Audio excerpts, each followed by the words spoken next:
So with regard to emotional prosperity, I think that that was very much it's not about being selfish if we choose ourselves. That's the first part, because an empty hand can't give. And if we are not taking the time to make sure that we are taking care of ourselves, that we are leading by example, that we're leading and doing, and we are whole, then prosperity would always remain elusive. And so when I wrote Create Your Own Table, when you think about the premise, the primary of a purpose of a table is to serve.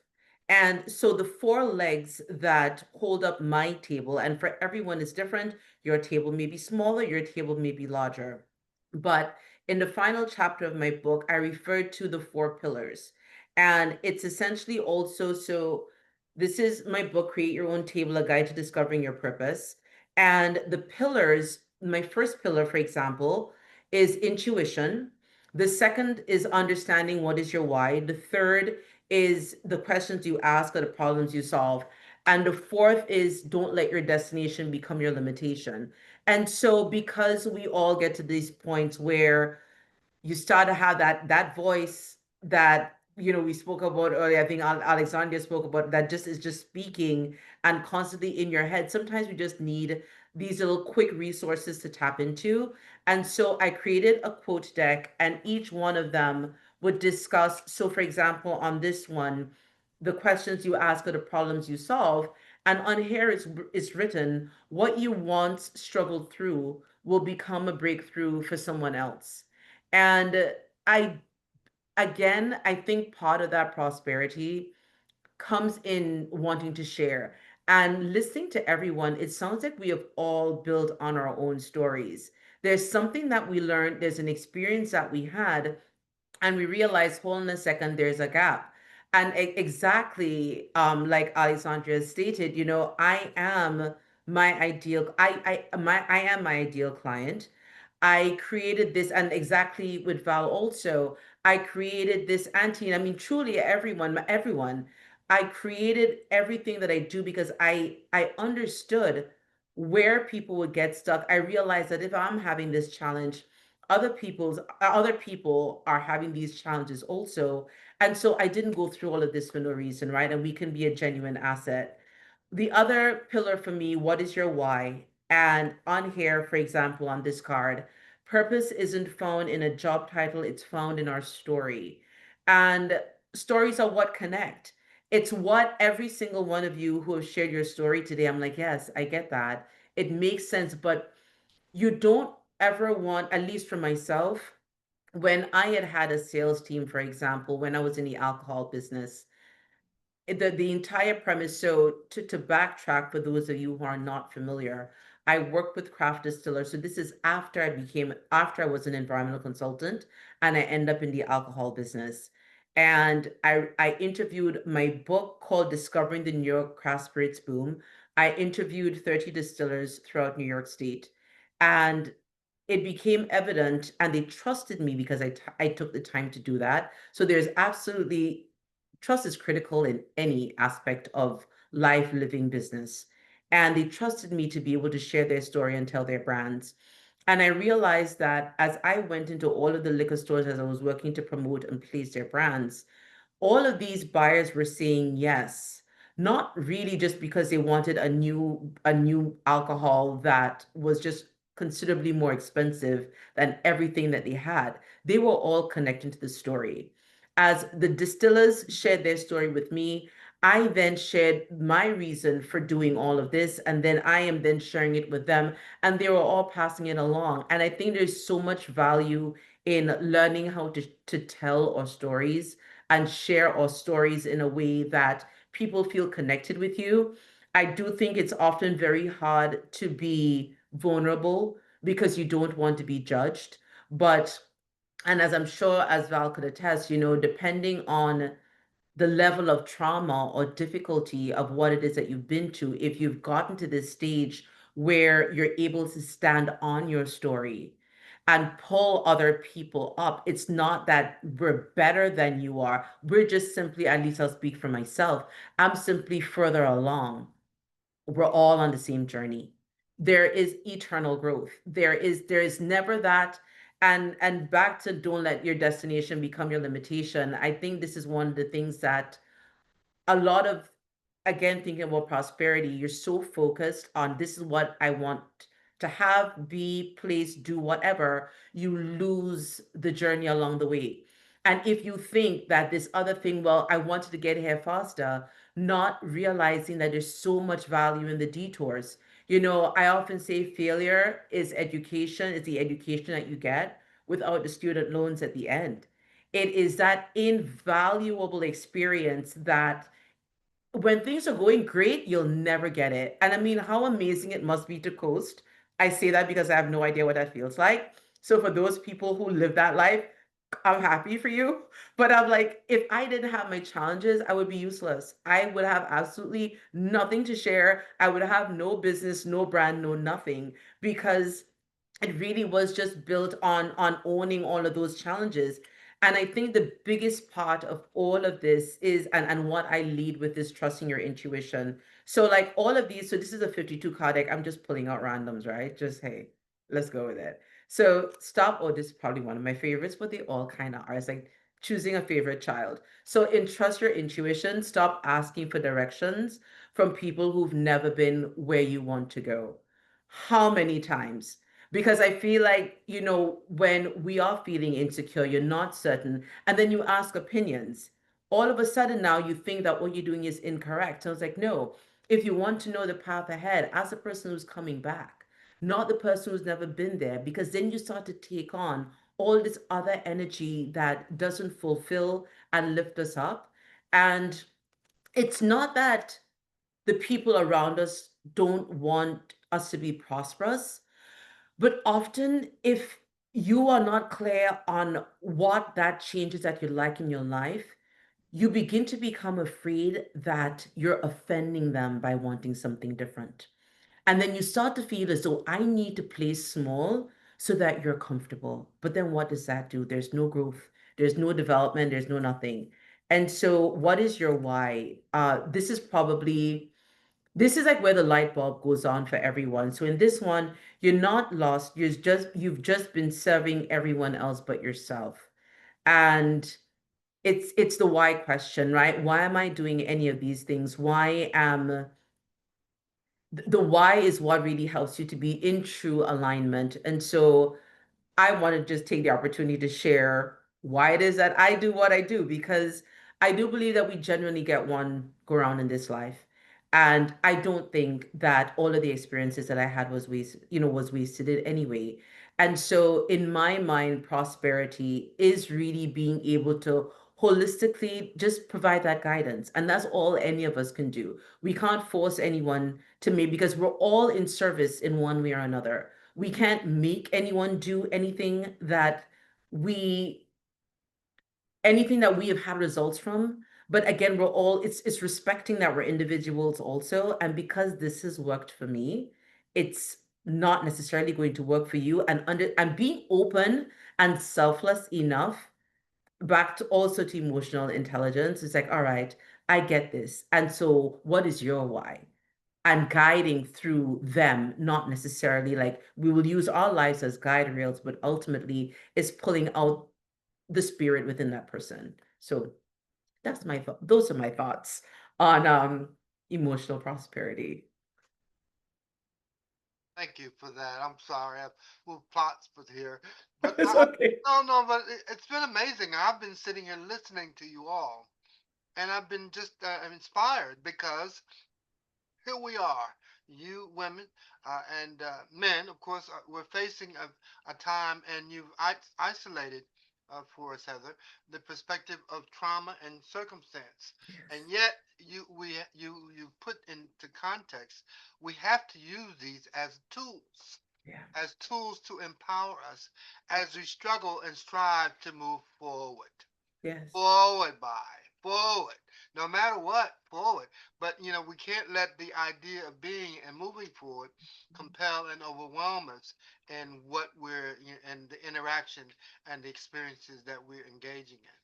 But I mean, even in our current political scenarios and career objectives and what we can pursue and achieve. I mean, some of the greatest achievements in the history of our culture have occurred during times that people faced Absolutely. tremendous obstacles, and you have Absolutely. to see. I mean, I was compelled by what Alexandria said was, "I'm my best patient." Mm-hmm. my It's true. best victories have occurred with me. Yeah. And the visions that I'm pursuing, they're based upon my own life, and I can only help reflect with other people what they can achieve during their Exactly. circumstances as well. And so this is an important time for us to realize what that means and what we're able to achieve and to get to and the conquered and what that means. I'm inspired by you, ladies. I mean, you're just instead of, but this is it does remind me that these are amazing times. These Absolutely. are amazing times, and we're required to do amazing things, Things, no matter what. I reflect on this so often. We, the unwilling, led by the unknowing, doing for the ungrateful, have been decided to do. We have been destined to do anything with nothing. mm, So yeah, so you never reflect on what's you look back and say, I don't have this and I don't have that and I don't have this and so what? This is the time that you need to conquer and achieve and step forward in spite of circumstances. And how can you share that with other children or youth? Because I mean, they're the ones that are following your trail. And they're true. the ones that come behind you, and you need to give them something to hold on to, and something that they can. That's something deep to think about and Mm-hmm. ponder on. And our culture, though, our culture, and we were on the podcast earlier with women. I think of women from Bali and from the UK, and cultures around the world. I had a client yesterday from France, and who's trying to explore and pursue a market in America. But I'm excited by the prospect that we are now really, yeah, exploring what a global culture looks like. I mean, and not don't be consumed. America's a great country, but there are bigger parts of the world than just America, and we've got it going on now. But I mean, who knows? What does it say? In some places, one eye in a blind world, a one-eyed person is king. So, even if you have one eye and you see more than most people do, it still makes you brighter, sharper, cleaner, more careful, and capable. And so I'm inspired by you all. And so let us not forget that what I have and what I know and what I can learn is is is is an amazing thing. Is an amazing thing, and so just continue to consistently challenge yourself to learn. And so now I'm not. I just didn't step in to take Claire's post, but I say Elizabeth's post. But and any of you that have anything else to add and need to be heard from, or your stories, please feel free to do so. In that way. Thank you for being here, though. Thank you No, so I'm much. I'm glad that Elton jumped in.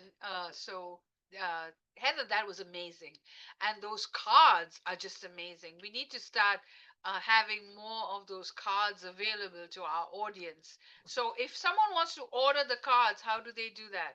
So they can go to my website, but I actually, for this lot, I provided the link for them electronically, so you can gain access to it right now. No problem. Because I do believe in being generous with information. I do this genuinely. So, but you can certainly buy my book. Yeah. So All there right. you go. All But right. the So you can cards, I get actually just provided the cards in the link in the chat. Okay, so you can definitely get the book at Amazon and please write a review. So Yes, there's two appreciated. things that we do with Brightside is we do videos and we do reviews. The reason why we do videos is because anytime you're on YouTube, Google owns YouTube. And as you know, Google is this big search engine. And so every time you put a video on YouTube, it goes all over Google. So videos are the number one. I think 90% of people use video now for social media. When people are making decisions or purchases on Amazon, video is what resonates. When people want to watch a video, they make purchase decisions. And then reviews. So if you write a review for Heather, then Heather's audience will get to know you. And then Heather can write a review for you, and she can get to know your audience. It's one of the most credible ways to get noticed on social media and online. So writing a review is not just doing something for the other person, but it's also doing something for yourself. So become a reviewer, and we train people. So if you need a training or you need help on how to write reviews, I can show you how to do that. But we encourage you. So anyone, whether you have a coaching practice, whether you're a therapist, whether you write a book, you need reviews. And the more reviews you have, I was on someone's LinkedIn page and they had like 500 reviews. And I'm like, wow. Because, usually you ask your friend or colleague to write a review. But nowadays, you have to have more reviews on your LinkedIn profile, on your Facebook pages, because when people are looking you up, the first thing they're going to look at is your reviews. And it's not just about the review, it's the quality of who's writing the review. So if you have a great LinkedIn profile and you've written a review, that person's going to have more credibility because you have just added it. So I want you all to connect with each other and write reviews for each other, and it's a mutual thing. You write one for me, I write one for you. Now you can't do that on Amazon. Amazon has strict guidelines about doing mutual things, but you can do it on Facebook, you can do it on LinkedIn, you can do it on Google. So there's other places that will allow you to do the community thing. So thank you, Heather, and get the book. Create your own table. It's a fantastic book, and we would love it if you got it, and if you wrote her a review as well. So this is a great prosperous table. I'm now going to open the floor. So if anyone would like to raise their hands, or if you want me to go in the order of the screen, tell me, what does prosperity mean to you? And if you want to comment on what Heather just said. Okay, Dr. Madison. Mhm. Hi, thank you. So I think prosperity can mean obviously a variety of things, right? But I think primarily it's knowing who you are as a person and accepting yourself for who you are. It's a methodology called autoethnography. I'm not sure if anybody's familiar with that term, but essentially it just means study of self.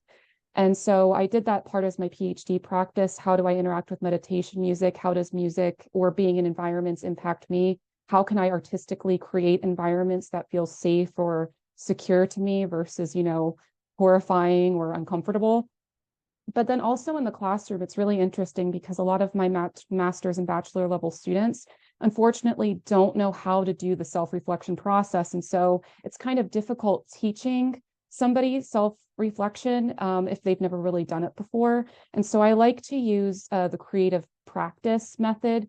I try to make them pretend they're a painter, and I try to tell them, okay, imagine yourself being this painter and painting this painting. How did you make the decisions to do this? Sure, it could have been instinctual, but for the most part, there are methods to your madness. There is a reason as to why you're doing particular things. And so I think in order to be emotionally intelligent, but also in order to have prosperity, you need to have that willingness to learn and then also continuously do self-reflection. Very impressive, very comprehensive. Wow, thank you so much. You're watching Discover Brightside. We're talking all things prosperity and emotional intelligence. If you have a comment, let us know. And you are on the Discover video podcast. And also make sure you get Heather's book, Create Your Own Table, and write a review. So thank you for watching.